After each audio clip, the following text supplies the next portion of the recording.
Welcome to the ROCM Podcast, presented by ROCM Esports. Hello everyone and welcome to another episode of the ROCM Podcast. As always, I'm with my co-host, Azaria, Hello. also known as Richard, and Shanti. Hello. And I'm with a guest. The guest? Hi, Hello, who are you? What's the guest? my name is Gil Lieveld, Lieveld. and I am the founder and owner of a one-man army esports. Exactly, he has his own esports corporation. We're going to talk about that. We're going to talk about him. We're going to talk about his life. And we're gonna enjoy ourselves. Let's do that. Heck yeah. So, first off, AOMA Esports. Yes. What does it stand for? Do you mean like the name or like more in depth? Let's start off with the name. The name. So the name, a one-man army.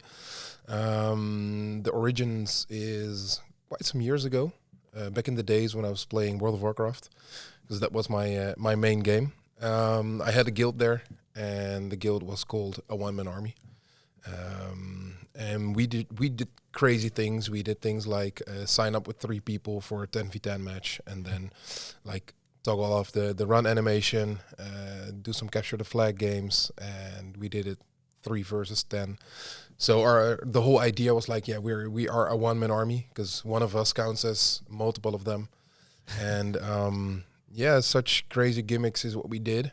And my two buddies that I played with they were really high rank players too. So that's basically the origins of the name. I see. So that's where it started, and the clan was called that, or Yeah. All right, I see. It was a one-man army. Okay, and more in depth because you. So, what does a one-man army stand for?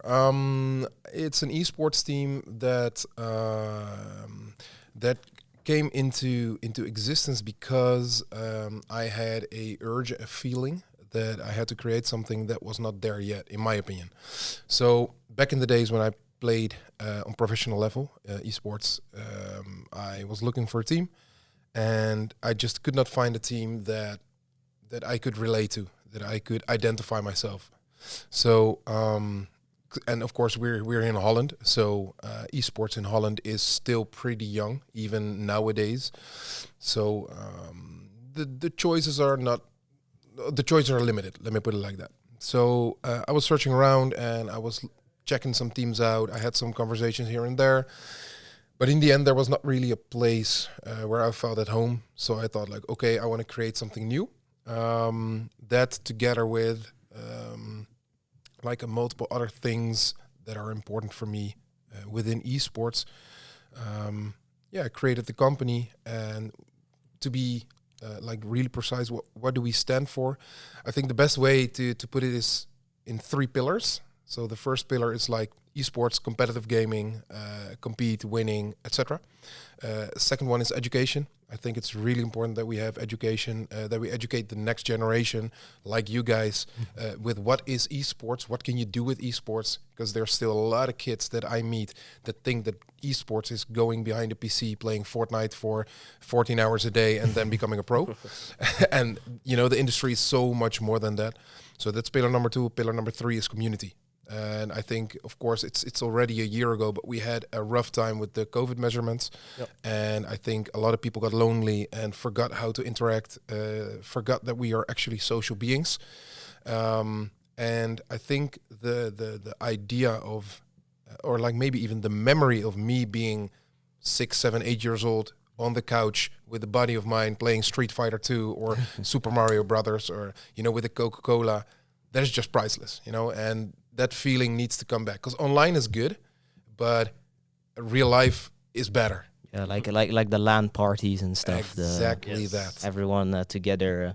We noticed it as well. Like yesterday, we were playing Counter-Strike with our team, and it's so much better to be together playing than online in a voice call. 100%. I get what you mean. But you mentioned that it's still small in the Netherlands. Yeah. There are not a lot of esports brands in the Netherlands yet. Correct. How do you see that? Do you see that grow? There's definitely growth. The problem, one of the problems, in my opinion, within Holland is that there's a lot of people who do not do it as a profession. So in Holland, there's a lot of people who say like, okay, I'm a full-time doctor, whatever, and like on the side, I have a hobby which is esports, and this esports thing, I'm gonna make it official, and make it an actual company. But then again, they're still 40 to 50 hours a week a doctor, and then maybe 10 hours a week they have time for their esports team. So if you put it like that, it's just fine. There's nothing wrong with it, but you will never be as big as a team with 12 to 20 employees working full-time 40 hours a week into a company, because there's just no time. So you don't have the time and the people to do things. Yeah, exactly. Yeah, it's but it is definitely growing in the Netherlands. Definitely growing. So that's good. There are other countries that are about way past us as of right now, like Denmark, Sweden, for example. Yeah. Also in education. Yeah. You also do lectures for schools, right? I do. Yeah. I was here a while ago. I do my lectures on Hogeschool van Amsterdam, HVA. University of Utrecht, I went there. So just here and there, and try to educate, as I said, with what is esports, what is the industry, and what is it like to have an esports company, because that's also a thing. Yeah, it's because it's kind of a. I'd imagine that if you like, to most people, you'll be like, I own an esports company, this and that. I don't think everyone would immediately get it. 100%. Definitely older people. How do you explain it to, like, for example, someone that's 60? So I have a very good way of explaining that, and the way that I explain it really depends on the age. So if I take anyone above, let's say 40, then I will always compare it to soccer, because soccer, aka football, in Holland is just huge. It's the number one sport here.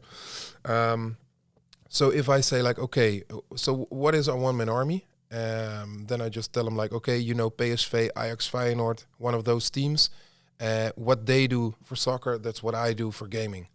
And then they're like, okay, so you have people under contract and they play a game for you, and they play on professional level, blah blah blah. Yep, exactly that. Yeah, because my like, for example, my parents, they like on the news, like a Dutch player, he won in Fortnite, for example. And then the shock came to my parents and like grandparents and stuff, like, oh my god, you could like earn serious money in this. You can earn money with this. This is actually a job for big people. Yeah. So that's where we're like, oh yeah, there's an extra industry in this. Yep. I think that was a big shock for the whole Netherlands, maybe. Yeah, I think so. Maybe not a shock, but a wake-up call, definitely. And I think such things need to keep happening, and people need to open their eyes and see what it's like, and try not to shut it off, especially from the rest of the world. Because as you said, like, Denmark is good, Sweden is good, Germany is good, but if you go take a look at the States or go to South Korea, that's a whole South Korea, that is a next level. Also with mobile gaming, which was a surprise to me. Yeah. Yep. China, huge. Japan, huge. So yeah, and those things that we need to realize here in Holland, what the facts are, and not be like, nah, gaming's not gonna happen. No. 2033 probably, esports the industry is going to be the number one sports industry in the world, and then the number two, soccer, is going to get some ass whooping. Can I say that in here, or do I need to say butt whooping? No, you can say what okay, you we want. got No ass problem. whooping, and the current number. Do you guys know what the current number one is? I think I already spoiled you last time I was here. What is the number one sports industry? National sport of India. Oh, is it cricket? Cricket, Yes, yeah. cricket. Exactly, Number one. Yep. Or at least it was the last time I checked. But yeah, I think in 2033, because there were studies to prove this, then esports will be the number one sports industry in the world. Yep. That's so we better wake up. We better wake up. Exactly. Yeah, that's what I try to tell people. It's, that's, I guess, also why schools are getting an interest in it, because they're like noticing that. Yeah. Very specific interest though. Yeah, very specific. Yeah, because they're interested. Well, so I launched a couple of projects, and when I launch a project which says, okay, let's fight gaming addiction, then they're like, yeah, let's fight gaming addiction, because gaming addiction is bad and it destroys all the kids. And if you're like, okay, let's launch a project where gaming can improve certain aspects of the hand-eye coordination and such things, because that's like a huge improvement you can do with gaming. They're like, is this proven? Is this a thing? Yeah. They're always very skeptic. I mean, yeah. There are of course already studies that suggest that it is good for 100%. you in certain skills. 100%. I still think there needs to be more studies, so that there's more info to show people. Mm-hmm. Like, I don't know, maybe on a school you measure. Okay, I can't pronounce the word. Measure. Measure. It didn't load in my head. No problem. Measure like grades or something in a specific like thing that needs analysis, for example, and see if people that do esports or gaming on a serious level are better at it. Yeah. It does already exist, but maybe not that much yet.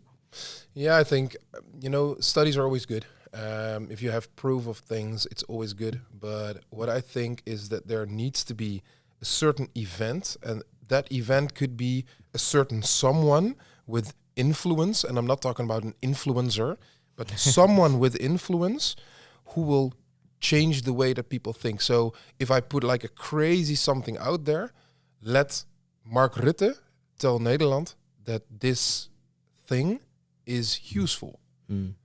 That's what I mean with someone with influence, or just any known Dutch politician or whatever. Let them think about gaming and let them make a statement, a positive statement, please. But when a person like that takes a statement or makes a clarification about what is what and how does things work, then I think a lot of people over a certain age will listen and will be like, okay, maybe I need to look into this. Maybe I need to read some more, because I think I told you guys last time I was here. I'm going to tell you again. Every week I receive parents in my facility and their kid is like absurdly talented and they refuse to let their kid train, like even for an hour a day, because it is gaming and thus it is addictive. And thus it is bad, instead of, hey, this kid is gifted. Yeah. So I need to keep explaining that to parents, which is logics, but it would be cool if there's more moms and dads coming into the facility, be like, hey, my kid has a mad talent. You got to check this out. Look at him play. Look at those hands. That's hella fast. Look at this. This is something else. That's what I want to see. Support your kid. Because they're supporting their kid on the sideline of the soccer club. They're cheering on the Saturday morning at 9 o'clock, cold as crap. So now let's see that in esports. That's what I would like to see. Yeah. So Shanti and Zari, how did your parents think about it actually? Because my parents, they like esports. They like the idea. They like improving your skills and that. But I think your parents have like different views on it. I mean, for me, it's work. It's work for me. I do it. I work it. I organize things. For me, they still think that, hey, you can't get money out of this. It doesn't work, etc. But it also depends on how you show them. Because I show them like, hey, I'm spending a lot of time in this. It's actually having impact on me, and it's actually work. Yeah. Okay. And I like to think that they see me working and think like, hey, he's actually very busy in this. It's not just a game or playing a game. It's actually something more than a game. Organizing, getting things done. That's what I think they think. Do you agree to that, Gil? Well, of course I agree. I mean, it's his thing. I cannot not agree to that. The thing is, because I got kids myself, the way that I view it, and of course I'm biased to the max, but still, is that a kid should not have to prove to his parents that this is okay. I mean, if my kid would be truly happy with collecting postcards, who am I to tell him not to? And that can be with collecting postcards or doing esports or whatever. Maybe a kid wants to be an artist, like a painter or maybe a sculptor. Yeah, and can you get mad rich with being a sculptor? Hell no. Yeah, maybe if you create some crazy works and then after you die, you pass away, then the value comes up. Because name a lot of great artists nowadays who all passed away from back in the days. They weren't rich when they were alive. You know, the pieces got their value after they passed away. So maybe you will do something with your life that is not gonna make you a millionaire, like being a sculptor, but maybe you're hella happy. And isn't that good enough for your kid? It's good enough for my kid. Yeah, of course. Of course, you need to earn your money. Of course, you need to make a living. You know, that's said. But you could come by. I mean, I have friends who come by as an artist. That's why I took this example. And he works close to full time, not full time. I think he works like 28 to 32 hours a week, just enough to come by to earn all his bill, to pay all his bills, and all his other time goes into being an artist, and he loves it. He says, "Yeah, I don't have riches. I cannot do this. Cannot do that. But what I can do is do what I love." And I'm like, "Yeah, bro, you got it. You got it fixed. You got it together." An artist as in sculptures? What kind of artist? He's a painter. Painter. I mean, you could still earn money with painting, I guess. If I believe his stories, it's not so easy. I mean, in my opinion, he's extremely good, but yeah, okay. It depends what kind of painting as well. Yeah. His paintings sell for quite some, but what he tells me is that let's say that he sells a painting for quite some cash, then he has 3 weeks of cash to live by, and if then in the upcoming 6-7 weeks he doesn't sell anything, then he has a problem. So it's not stable. But he's cool with that. Yeah, because he's happy. So why not? Yeah. Okay. So let's get back to AOMA. The logo of AOMA. Like at first thought, if you see the logo, you see the logo, of course. But I know that because I've heard the story before, because you've been there before, that there's a lot of background thought behind the logo. Yes. Can you explain something about it? Yeah, definitely. So it would be useful if everyone listening to this could also see the logo. If it's on YouTube, I can put it in screen. Cool, and do that. Yeah. So if you look at the logo, you're going to see a couple of things. First of all, there's like things in this like turquoise color and a black triangle behind it. So first of all, the black triangle. The black triangle is not only a filler part, but it has to do with the way that I started with a one-man army. Because I just told you it was a 3-man team that I played in. So this triangle was me and my 2 other buddies playing in 3v3. So that's why I picked a triangle for that. It's black because I think that black, white, gray, such are just good colors to use like as a secondary color. And yeah, it's not a color, I know, for everyone who's picky. I'm calling it a color. And then you have the turquoise part, which is actually letters. So if you go from the top to the bottom, you can actually read AOMA, a one-man army. But also like the A, you could see that as like a little hat. And then the O is like a head. The M is like 2 arms with a body. And the A is 2 legs. So it's also like a girl or a guy, just a figure.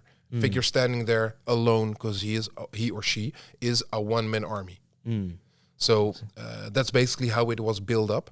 And the color turquoise is a color that I picked because I was looking for colors, and there's a lot of colors, of course, that you can pick for an esports team. Most used always red, the color of battle, the color of passion, etc. So I wanted to stay away from red because it's so out there, it's overly used. So actually I googled esports teams, and I got a lot of results. And there was one color that was very rare, if I remember correct. I think there was one esports team that I could find who had turquoise, and the other thing is that within World of Warcraft, there's a character called Arthas. He's the Lich King. And if you Google Arthas, then you will, or Lich King, you will see a lot of pictures of a dude in a dark plate armor with ice, blue, turquoise kind of ice sculptures around him.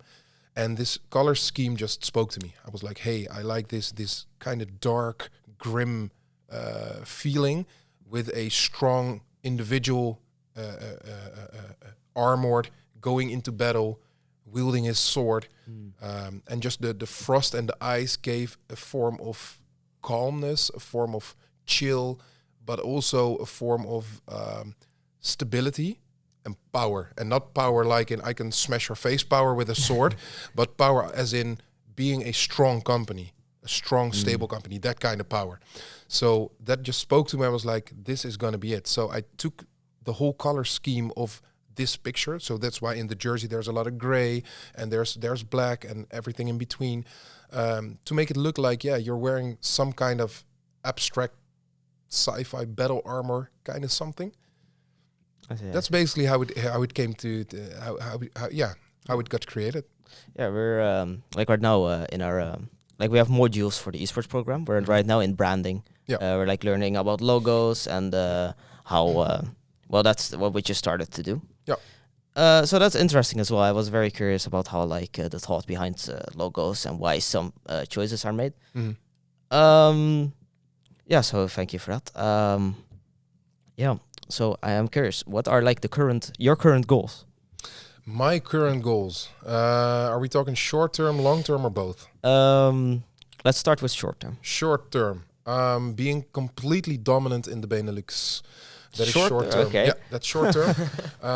And I think we are already doing this because last week we became the champions of 2022 in Rocket League in the Benelux. We're Rocket League Benelux champions. We got a 2 times second place in the Dutch Tour League of Legends. So that is going well. We got a Smash Brother player, Azrael, and he's just whooping butt left and right. This man is something else. Shout out to my man Azrael. He is a monster. Love him. And yeah, I mean, we got some Fortnite kids. We got Nitro and Big Spec and Vero, and these kids are like 12, 13, 14 years old, and these cats are madness, I'm telling you. Yeah. I will tell you. Yeah, when we were over there, so one of them play. It's crazy. Yeah, he's really good and very fast. So yeah, we're doing well, but this is only on the like performance part, the performance layer. Of course, you have multiple. You know, the social medias are going well. Big companies coming in. 2 very big companies. I cannot openly say this yet because we're still talking about things, but we're talking with a company who basically created Windows, and we're talking with a company who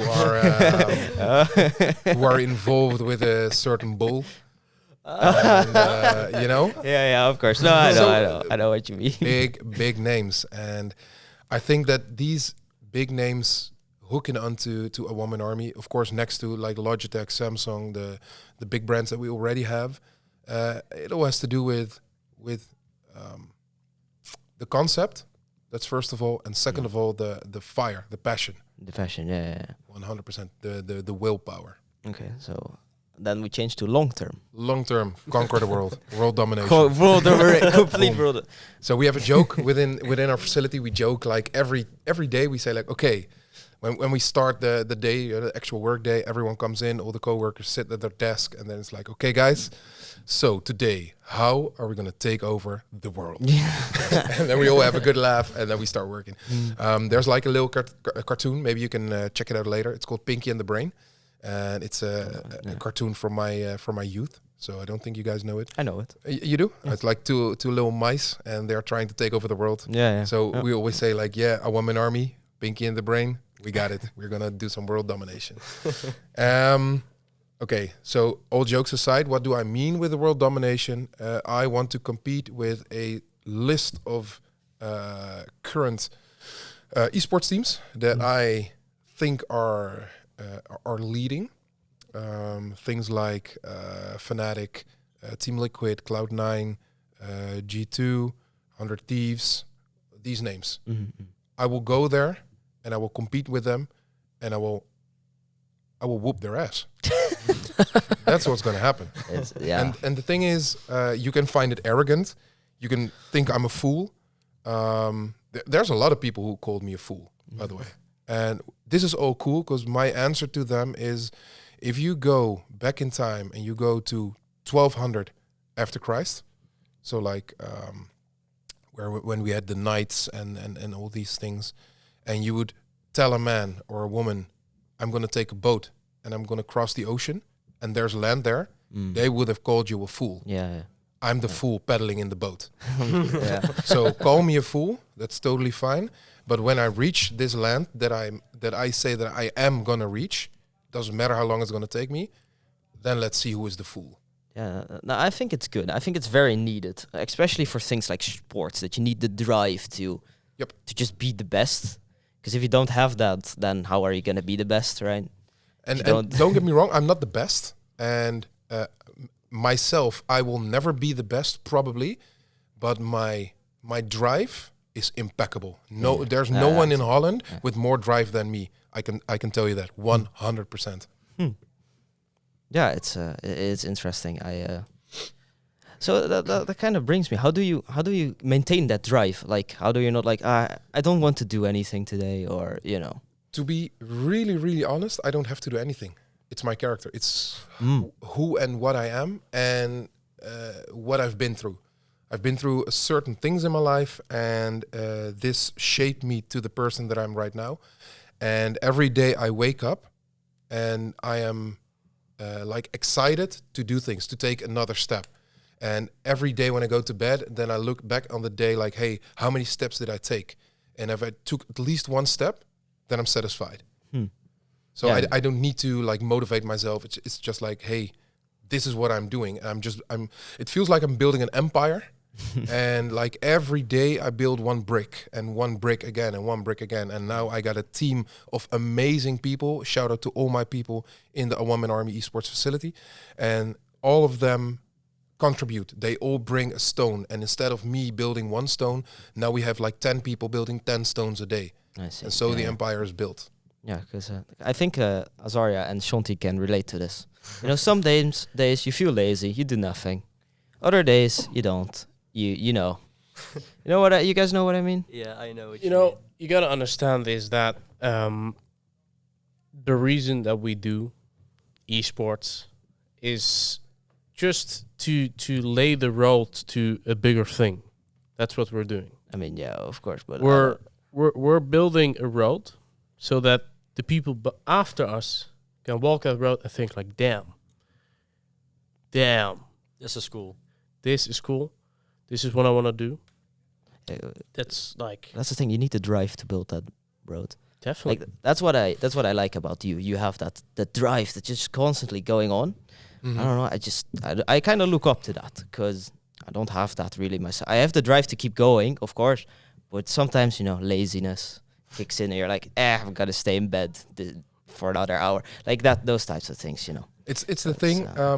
If I may add something to that, I think that is the reason why there's a lot of people, not per se in esports, but people in general, who start a project. Maybe you want to make a company in selling clothing or whatever. You do something, yeah. And I think a lot of people have like a breath, and their breath goes on for maybe a year, and then after a year they get tired because the results that they want are not there yet. Because they expect like, okay, within a year, I need to earn so much money, and then I can do this and this and that, and yada, yada, yada. For me, it doesn't work like that. If I have to work for another 5 years without earning a penny, then I will work for another 5 years. And because the penny doesn't matter. I don't want to be a millionaire. Of course, I want to be a millionaire. Everyone wants to be a millionaire. Don't get me wrong. No. But for me, it's not about the money, and it's not about such things. It's about proving to myself that I can do this. And I took on this project with hands, with feet, with my teeth, with everything. And this is going to be really grim, but there's only one way that my passion will get killed, and that's when I'm in a wooden box. That's when my passion will be done, because I will be done. And I think also, because I know that not everyone has such a burning passion. It's logics. It's how humans work. Not everyone is the same. Everyone is unique. But I think this is why in such a short time, there's a lot of people hooking on to a woman army. And not only like big names, we can shout the names again. That's not what I mean, but like the individuals every day traveling to the facility, trying to place their bricks, all hooking on. Maybe not, because there's no empire yet. All they see is a couple of rocks laying around. But because I am always there and always trying to work the hardest, show them like, hey, try to keep up with me. That's why they get motivated, and then they can do their thing. And maybe they hook on for a year and they're done. Maybe they'll hook on for eternity, to sit in the empire on a big throne eating chicken and wine. Maybe, who knows? Everyone is welcome to hop aboard the train of madness. Right. So again, to the goals. So let's say it's the year 2022 now. Yeah. Where is Gil in the year 2027? In 5 years. In 5 years. Oh, that's a good one. That's tricky, because I don't really make year plans. I have something that I aim for, but not like, okay, in this year I want to do this. Because if you place such hard criteria, then it can either lead to success and joy or disappointment. And I don't want that, because, as I said, achieving my goal is not a matter of, let's say it's a matter of time. It could be 3 years, 5 years. Where am I in 5 years? I would say that I am at least on European top level, doing things like EU Masters, actually competing on European top level, and pushing through to going global, or I will be already at global. Because my goal for now, within 2 years, I would like to have completely dominated Holland, in my opinion. And in my opinion, because I need a stable foundation to say like, okay, this foundation is stable enough to push through to Europe. Because that's a big step. It's something that a lot of people do not realize, but a lot of money comes with that, and a lot of manpower. So you need men and women in your company to work. It's not a one-man thing. Even though we're a one-man army, it's not possible to run a company that big and that broad with one person. It's just not going to happen. You need a fantastic team that works as one. That's what you need. So in 5 years, either European top or world top. Okay, yeah. But so you say that you work with disappointment, like if you set year plans. So do like within your business, do you like work with deadlines, or? My business is weird. My business is really weird. I had a lot of guys and girls come into my facility, like also as a how do you say this again? I always forget this word. Stagiaire. Internship. There you go. Thank you. So I got a lot of internship people coming around, and 99% of them says like, "Hey, you are the weirdest CEO ever." And I know I'm a weird guy. So I have these weird things that I do, like there's always music on. With me, there's always music on. such crazy things. But within the company, there's just so much going on, so much projects, so much things, and all of those things I do by feeling. So do I have deadlines? Yes and no. Because let's say today I need to write a piece for Samsung. Yeah, it needs to be a document with proof of execution. So you need to put like proof. Okay, we went here, we did that, blah blah blah. We showed the brand, and this piece needs to be 8 pages long. Okay, so we got 7 days for that, and in 7 days it's done. That is a hard deadline, a hard criteria. But it's not like, okay, in so many weeks this needs to be done. So a lot of times I'm just sitting there behind my desk and I'm thinking, I'm brainstorming, and then I'm like, bing, I have a eureka, like a light bulb above my head. I'm like, okay, guys, I have an idea. We're going to do this. Oh, yeah. And then people look at me like, what are we going to do? Okay, give me a paper. Then I take a piece of paper and a pen. I start writing and drawing. And I'm like, okay, and this is how we can do it. And we need this for that. And we need those people and blah, blah, blah. And then a plan manifests. And then we do it like right now. And we don't wait now. The time is now. Exactly. And then we just dive into the project. And then when it's all worked out, then maybe like 3 people need to work on that. Then I'm like, okay, who wants to get into this project? Who want to process it and actually execute it? And there's always people who like to do things. So I just give the project away and it's being worked out. And then the next thing comes in. And this is how I work. So like vary with my gut feeling. Yeah. That's something we can both agree on. That's the reason this podcast exists. This podcast was also an idea that came out of nowhere. And they were like, okay, I was like, let's just do it. Let's just we were like invite people, see what happens. We were like get them walking back from an event, and I was like, we need to start a podcast. And then from that day on, we started discussing and putting things in plans. And then that's good. Because also I didn't study anything. Like I didn't study any business or just nothing to do with that. I was like, okay, I'm just gonna go with my gut feeling, and this is gonna work. We're just gonna do it. We're just gonna do it. Yeah. End of it. We're gonna do it, and we'll see. We'll see. Yeah, definitely. It's it's literally how this podcast. It's also how our internship. Me and Shanti do an internship here. That's also an idea that came out of nowhere. We were like, what if we do this? And then we went to Erik. You know, he's the boss of where we record the podcast. We went to him. We were like, hey, can we do this? Like, we make a car simulator. That's basically what we do. We were like, can we do this as an internship? Can we do this as a project? We was like, yeah, sure, this and that. We worked it out. We wrote the paper how we want to do it. Yeah. And now we're here. It just came out of nowhere. That's good. Yeah. That is really good. We just go and it works. It just happens. Nice. Those are the good things. The most people... what had we on last time? Texture. That was like he does podcasts as well. He said it as well. Like most people, they think about an idea and never execute it. It's like 99% of people are like, we have this idea and they never do it. So if you do it, you already beat 99%. Yeah. You're that 1% that actually does it and wants to commit. Yeah, and Yep. Yeah. That's cool. That's the fun thing, starting projects, doing it. Enjoying yourself doing it. That's that's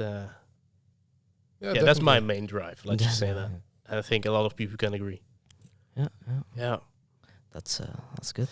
It's it's already been a great podcast. I don't know if anyone has still questions or things to say.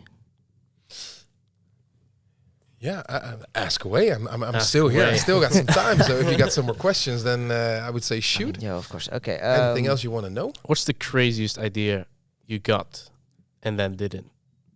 I think I might be able to. No, that's not. I'm not going to assume. What's the biggest, craziest idea that you put in a project? What is the craziest idea?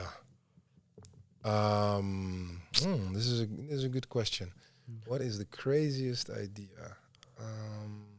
I think it would be me driving to a potential partner, walking in the building, telling the person at the front desk that I'm going to be a world champion and they need to talk to me. Yeah. Like being bold as like, what? Like just, it was just so direct, but I just had a feeling like I need to go there in person. Because of course there's a lot of online interviews, with the Google Meet and the this and that. Mm-hmm. But I think a conversation never comes across as well as when you sit next to each other. Definitely. Or across. So I just wanted to go there. I walked in the building. I was like, we need to speak. Like, you need to hear me out, like legit. And the person behind the desk was like, but who are you? Do you have an appointment? I want to make an appointment right now. Does anyone have time to listen to me? Wow, okay. Yeah, okay. So one person had time, and I just pitched. I didn't. And when I pitch, I don't pitch. I fire. I like go off like boom. I burst like combust into energy, And I started talking about my company and my drive and my goals and everything that I've been doing up to now. And he was like, okay, this is interesting. I'm gonna get someone who needs to hear this. And then I was like, yes, that's what I need. It works, yeah. And then there was a chain reaction, and yeah, that went pretty well actually. So that was pretty weird. Question on top of that. They were not like 20 in their 20s, right? They were like in an older group. Age group. The people that I spoke to there. Yeah. I think the person at the front desk was what, mid-40s maybe, and basically everyone there was either 40s, 50s, maybe some 30s. But yeah, like that. That's also a good skill to have, to just be able to explain something or talk or communicate. Yeah. Give a pitch, give a presentation. I think that if I would look at myself with what are my talents, I think one of the talents that is like the most evolved talent that I have is the talent to inspire and motivate people. Because I do it daily in my own company, and I ask my employees every day to do their best, to give their 100%, not 99, not 80, because maybe you're tired, but in my opinion, it's my job to get my employees to get fired up and work their 100%, and not because I tell them to, not because they are forced, but because they want to. So that's one of the things that I think I do best. Do you maybe have tips for people that, for example, have like a lot of people, they do not like giving presentations in school, for example? Yes. Do you have tips for coming over that fear? The thing is, there's a lot of things that I do and I did not study. So if I get questions about this, then it could be very much that what I say goes completely against maybe psychological studies and such things. So if any psychologist is listening, then he's probably like, who is this fool pedaling in this boat? But yeah, I would say there's a couple of things, but all of them are easier said than done. Because first of all, I don't think you will ever achieve something really great, grand, huge, without 100% trusting in this one thing. So with this esports thing, me being like on top of the world, competing with all the titles that I named before, there's not a hair on my head that has a doubt that I will not get there. And I got a lot of hair. So even though the half is shaven, I still have a lot of hair. So I really, truly do not have any doubts that I'm not going to make it. And because I'm so determined, I think it is one of the base values that you need to be actually successful. And now we're actually getting into more like motivational speech thingies with how to become successful. And I'm not even successful yet, but I truly believe that is the key. That is the first key. So also when you give a presentation, you need to believe in what you are going to talk about, what you explain. Because if you believe 50% and you're speaking about it, how is someone else going to believe it above 50%? Yeah. You see what I mean? I see what you mean. Another thing which I think is really important, which works for me, especially in Dutch, works really well, is get your vocabulary on point. You know your words, know your language. I think in me as a full Dutch person, I think my English is pretty okay. I think everyone who is a native speaker can understand me perfectly.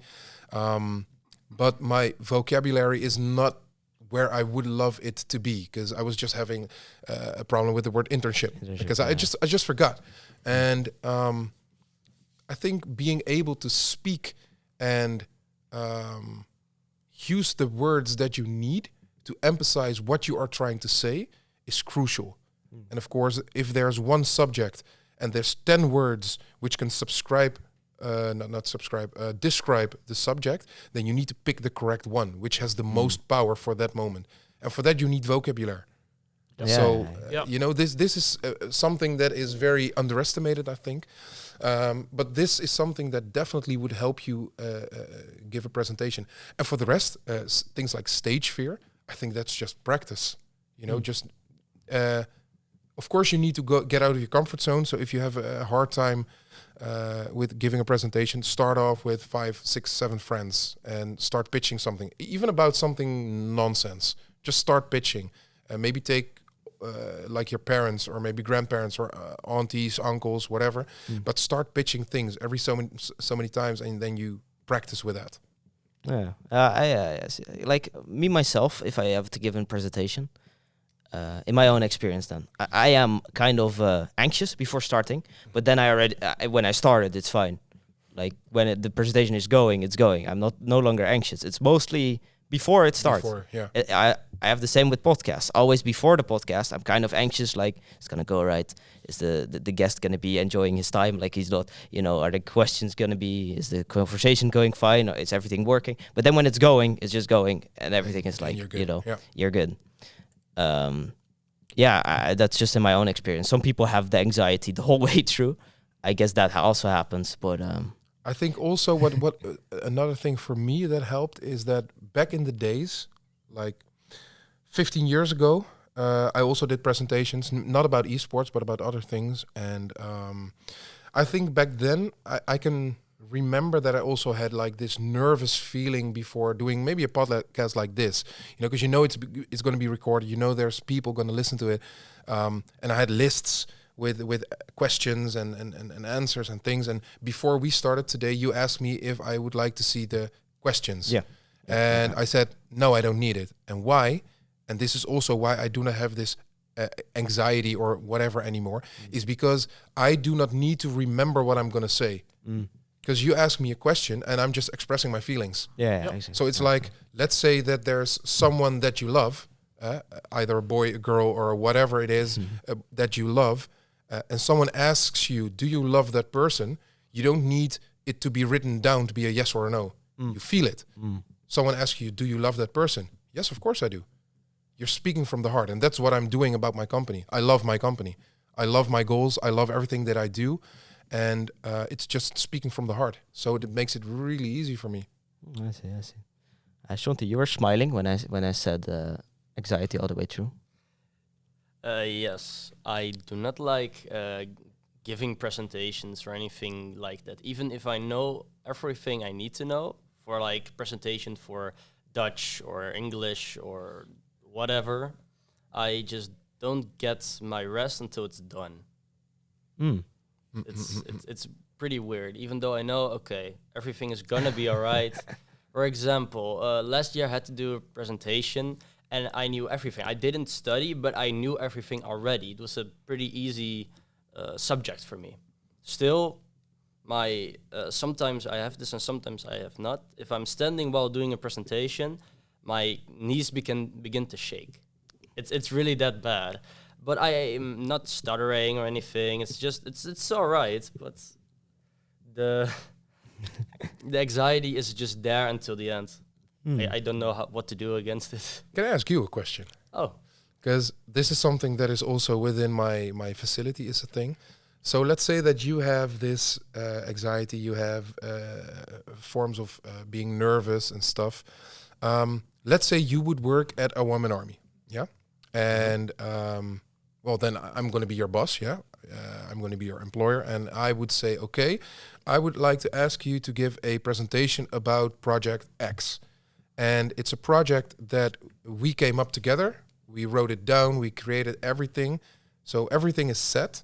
And I give you the handholds to hold on to this company. So like, I am a stable person. I am right here. You can ask me anything, and I will give you the stability you need to give this presentation, because I know that you got this. Because we spoke about this. All the details are there. You got this. Easy peasy. Would you feel more comfortable?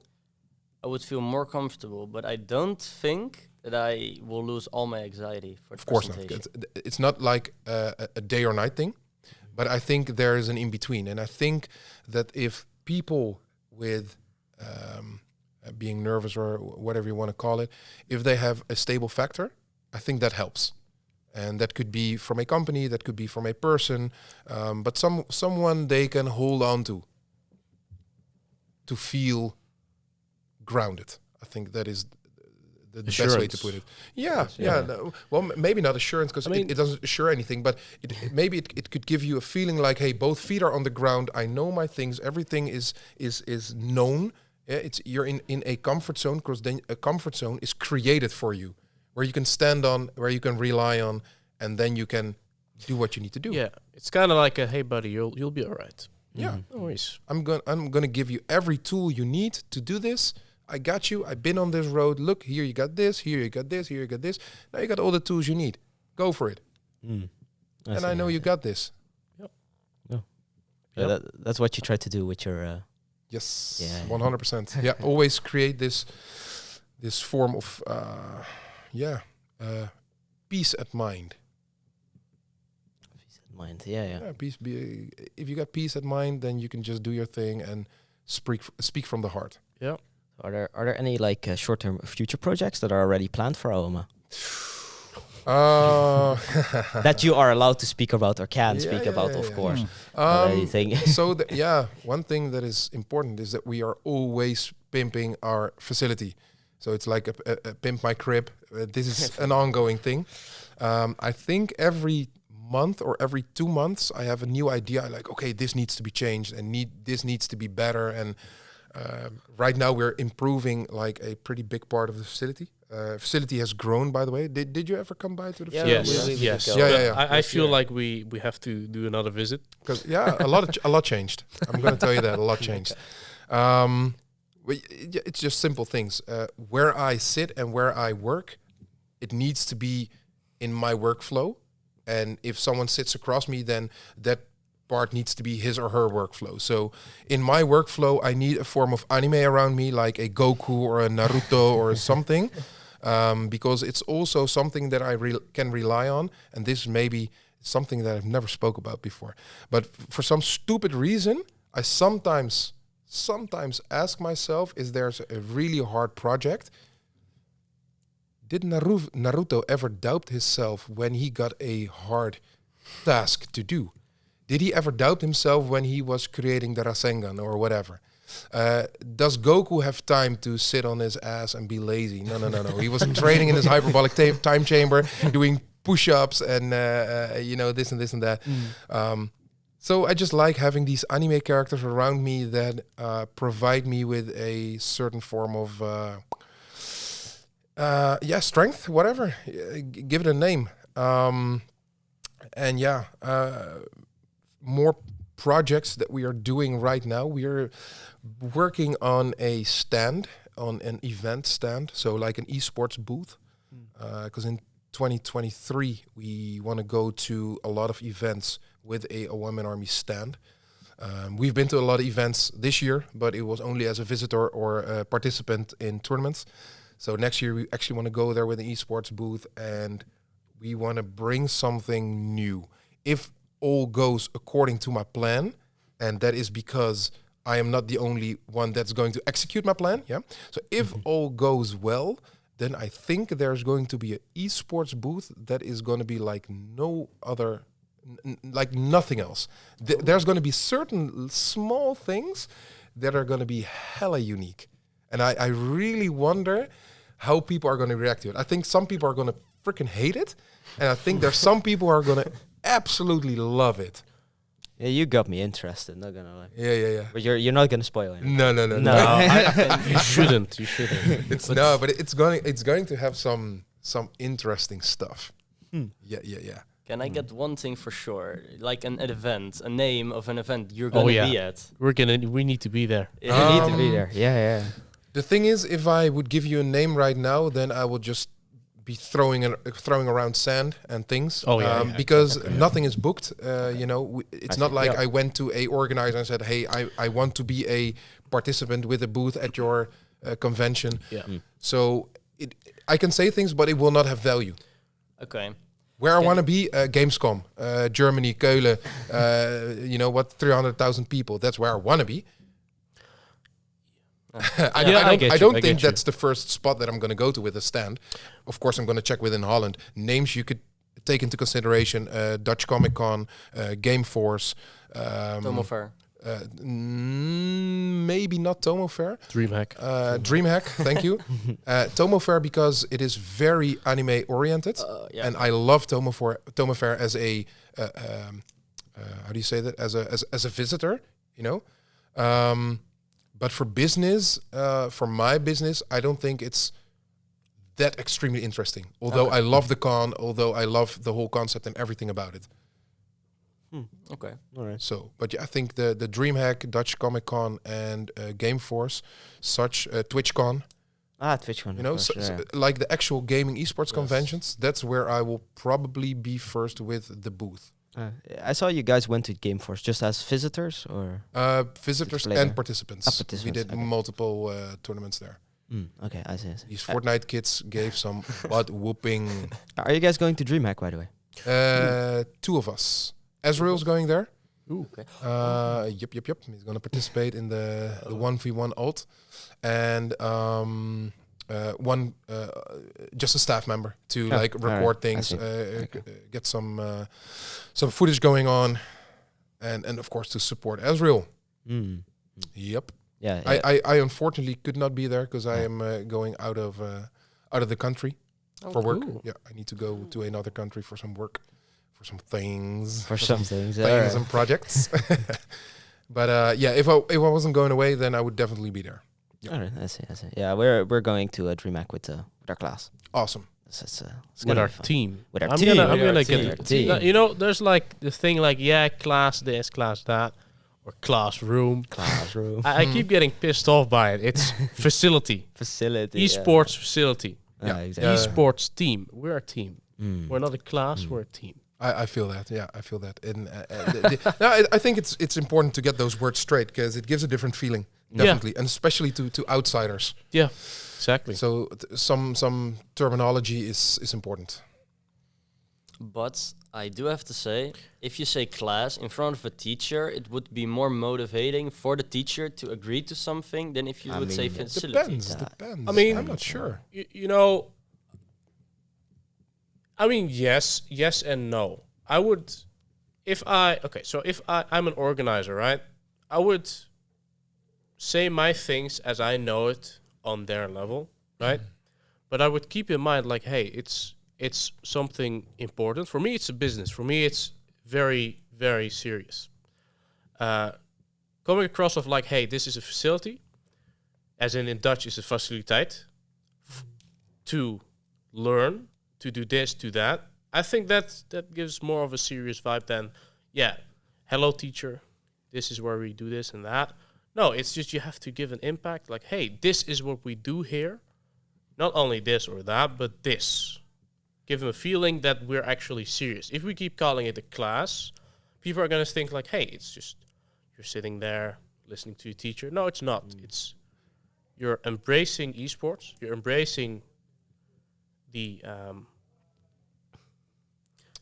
what's the word? What's the word? What is the word? The essence of esports. The essence of esports. The craft. The craft. It's a craft. It's not only sitting there listening, playing games. And if we are going to continue calling it a class or just a subject, it's not going to get its essence. Yeah, I think that's one of the important things. If someone would come up to me and say like, okay, we're an esports team and we would like to cooperate with you and do this and that, or hey, we are a class, a class of people and we're studying at there and there, and we want to do this and that. For me, it would say, in core essence, it would mean that the class would, for me, feel like, okay, those are people who maybe need a bit more guidance because they're still learning. They're a class. And if you're a team, you can be exactly the same, but the first word comes across as you are already, you're done with your school project, your time in school, and now you're doing it on a professional level. So you can expect a form of professionalism, Yep. If there's it's exactly the same thing with an internship or with an employee. Someone who's an internship at a one-man army, they always have like a safety net. If they have questions, if there's anything going on, then there's always a safety net. They're never 100% responsible. But if someone is an employee, then at certain times they do have 100% responsibility for certain things. So I think that is a big difference. Of course, all employees also should have a safety net. Yep. Everyone should have a safety net in a way. Even I need a safety net. Of course, because you're always learning, right? Yeah. I think if someone is arrogant enough to say I'm done learning, if your cup is already full, then then you have some serious problems going on there. you better be either 90 or stagnation. 80. No, well, even then, I think there's never a form of I'm done learning. Never ever. I'm always listening. I'm sitting here right now. I'm learning. I'm listening to you guys, and you know what a good thing is? Where I learn a lot is when I'm speaking with youngsters, because I'm already an old geezer. When I'm talking to youngsters like you, is to understand the mind of the new generation. Because that's also something within my company. I do a lot. I got a lot of youngsters in my company. And then sometimes I make something like a branding thing or maybe an announcement with a new partner or whatever. And then it's being created. And I'm like, okay, this looks really cool. So guys, what do you think? What is your opinion? And then I always ask the opinion of multiple people. And why? Because I am not 20 anymore. Yeah, and I should not try to be a 20-year anymore because I am not. So I need the opinion of the youngsters, and maybe all the 20-year-olds will say like, no man, this is old-fashioned, this is crap, this is so not 2022. And then I got to think to myself like, hey, I might like it, but if they don't like it, then there's a possibility that a lot of 20-year-olds won't like it. Yep. Why is this? Let me learn, let me evolve. Yep. And if I can understand that, then I can make better branding, better PR, better marketing, yada, yada, yada. Can you give an example of an idea that you gave that someone was like... I just gave you one. Exactly that happened, I think, last week. It was an announcement for the Benelux champion in Rocket League. And there was a visual created. And the first part I liked. I was like, the first version. Yeah. I liked it. And we sent it around, and a lot of people were skeptic. They liked it, but they didn't love it. So we're like, okay, so what would you like to change? And the opinions were pretty unanimous. Like, hey, this and this and that needs to change. And I was like, I'm not sure, but you know what? Let's go with it. And it was changed. And in the end, I liked it for the better with the second version, and that's what got promoted. That's what got posted. Also, like with the website, we just have a new website. It's still like a temporary website, still, but it is a new website, and there are certain things like in the top you see the header with all the categories and stuff, and like the order in which these things are placed in the header. I had to switch it around because I had a logic like it should be in this order, and nobody in the entire company agreed with me. And I was like, how can you not understand that it should be like this? And it was like, no, it's not logics. It should be like this, and it should be like this. And it was like, damn, I don't agree. But you know what? I'm going to change it around. Because if all of y'all have this opinion, then who am I to say that all your opinions are wrong and I am right? Yep. And so I changed it around. Yeah, a bit ago we were looking on the website. I noticed that it was different than when I looked before. Like months ago, I also looked at the website. And the website is like 1.5 week up. Like a few hours ago we looked at it. Exactly. It's kind of interesting also to see that even in the toolbar, the nav bar, the header, there's so much thought behind it. Yeah. It's not just, we put that there. Even that has like a And it has to do with like how many letters are in a word. Because that's something that I look for. Like, I want smaller words to be on the start, and I want the bigger words or multiple words to be at the end. So it like expands in like a natural way, which is comfortable for my eye to see. And I heard that a lot of youngsters didn't give a crap about that. And I was like, no, that is not important. What we need is that on some of these items, if you click, then they'll scroll you down to a certain part of the website. And on some you can click and you get a new a new page. Yes. Yep. And they said, no, you need to categorize it so that you have all the clickables and scrollables next to each other, and that you have all the going to a new page next to each other. And it didn't make sense for me because like, why is this important? It doesn't matter. No, it does matter. It does matter. Okay, now it matters. Now it matters. Yeah, I get. I get it. We're still busy with our own website for our program, and it's a bit of a hassle sometimes. You know, building a website from the ground up is a bit. What are you using, if I may ask?